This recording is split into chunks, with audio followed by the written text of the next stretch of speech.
कभी सोचा है आपने कि जब माँ कॉन्फिडेंट और खुश होती है तो उसके बच्चों पे क्या असर पड़ता है? अस्सलाम वालेकुम, my name is Maryam and being a mother and a health care person I am talking to mothers. After being a mother हम लड़कियों की लाइफ में एक फ़ेज़ आता है जब हमारी ज़िंदगी सिर्फ एक बच्चे के इर्द गिर्द घूमती है।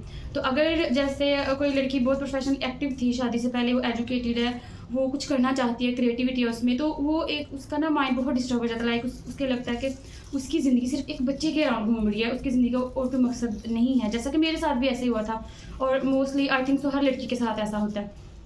और इसी रिग्रेट के साथ वो अपने बच्चे की भी केयर कर रही होती है, तो ना वो खुद की केयर करती है और ना बच्चे को प्रॉपर जिस तरह वो चाहती है। नो डाउट बच्चा भी हमारी प्रायोरिटी होता है, तो उस तरह उसकी केयर नहीं हो पा रही होती है। तो इसका कोई सोल्यूशन क्या है, हम इसके लिए करें क्या? मैंने भी यही सोचा था कि लाइक देखें, जिस तरह हम बच्चे की भी केयर करें और हम चाह रहे हैं कि हमारा जो पैशन है, हमारा जो ज़िंदगी में कभी गोल था या जो हम करना चाह रहे हैं, कुछ हमने जिसके लिए पढ़ा है, हम कुछ ना कुछ तो करें ना। तो उसके लिए हम कैसे मैनेज करें, क्या करें? घर को भी देखना है। अब कुछ गर्ल्स ऐसी होती हैं, उन्होंने घर को भी देखना है। अब वो कुछ सेपरेट रह रही होती है, लाइक हर किसी का सीन डिफरेंट होता है। कुछ सेपरेट रहती है, कुछ ससुराल में रहती है, उनको उनका भी काम देखना होता है। तो वो इन सब चीज़ों में खुद को कैसे ना बोले, खुद को कैसे मैनेज करें। अब मे बी आप में से किसी को मेरी बात सुन के लगे कि हम ये महसूस करते हैं कि मदरहुड एक बर्डन है, एक मुश्किल चीज़ है। No doubt it is, but it is a blessing and it's a miracle. But it is a fact कि हमें हमारी ज़िंदगी में बहुत बड़ा चेंज हो सकता है, ठीक है? और उसको कोप करने के लिए, उससे रिकवर करने के लिए हमें कुछ ना कुछ करना ही पड़ता है। तो अब हम करें क्या? उसके लिए हमें जस्ट ये करना है कि हमने खुद को प्रायोरिटी देनी है। हमारा बच्चा भी, हमारा बेबी भी नो डाउट है, लेकिन उसके अलावा खुद को भी प्रायोरिटी देनी है। बिकॉज अकॉर्डिंग टू साइंस, अब एक जो कॉन्फिडेंट माँ है वो ही एक कॉन्फिडेंट बच्चों को रेज करती है।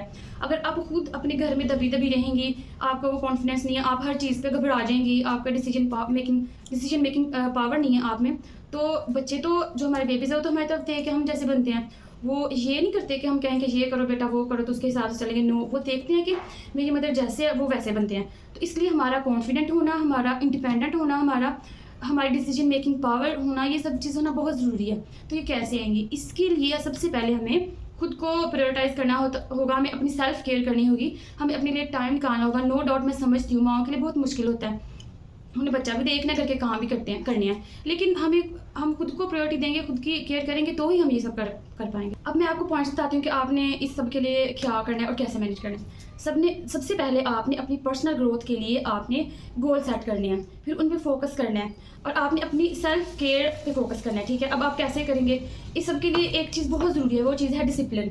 जैसे ही आप अपनी लाइफ में डिसिप्लिन लाएंगे, अपने जो अपने काम है उनको एक लाइन अप करेंगे, काम करना है, कौन सा काम कब करना है, अपने लिए इस सब टफ रूटीन में से कैसे टाइम निकालना है, डिसिप्लिन रखेंगे तो टाइम खुद ही निकल आएगा। और उससे भी बात यह है बेस्ट कि आप अपने लिए स्टैंड लेना सीखें, आप खुद को प्रायोरिटी दें। कम से कम अपने बच्चे का ही सोच के कि मैंने अपनी बेबी को देखना है, अगर मैं खुश होंगी, मैं कॉन्फिडेंट होंगी, तो ही मेरा बच्चा कॉन्फिडेंट हो पाएगा, तो ही उसमें ज़्यादा पॉजिटिव चेंजेस होंगी।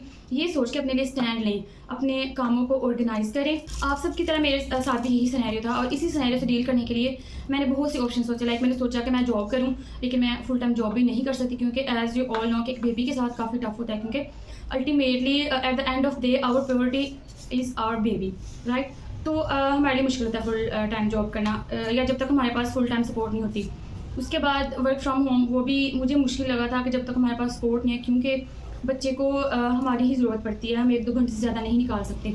आप निकाल सकते हैं अगर आप ऑर्गेनाइज रहें, अगर आप डिसिप्लिन रहें। तो मैंने सोचा कि मैं क्यों ना ऐसा करूं कि जो मैंने अपनी इस जर्नी से और मेरी थोड़ी बहुत इन्फॉर्मेशन से मेरे पास नॉलेज है वो शेयर करूं, सो दैट हम कनेक्ट कर पाएँ। लाइक मैं भी आपको कुछ बताऊँ और आपसे भी कुछ सीखूं, क्योंकि लर्निंग का प्रोसेस तो कभी ख़त्म नहीं होता। तो मुझे लगता है कि ये चीज़ जो मैंने स्टार्ट की वो एक स्टेप है खुद को कॉन्फिडेंस देने की, खुद को बेहतर महसूस कराने की। इस तरह आप भी अपने लिहाज से जो चीज़ आपको खुश करती है, जो चीज़ आपके लाइन में है, लाइक जिसका पोटेंशियल आप में, जो आप करना चाहती हैं, जो चीज़ आपको खुशी देती है, आप वो करें अपने सिस्टम के लिहाज से, जो कि आपको ज़्यादा बेहतर लगता है, वो चीज़ आपके लिए बेहतर रहेगी। बीइंग अ मदर, अगर आप स्ट्रगल कर रही हैं और आप भी ये फेज़ है, तो आप इस पेज को फॉलो कर लें, आपको यहाँ पे हर सोल्यूशन मिलेगा।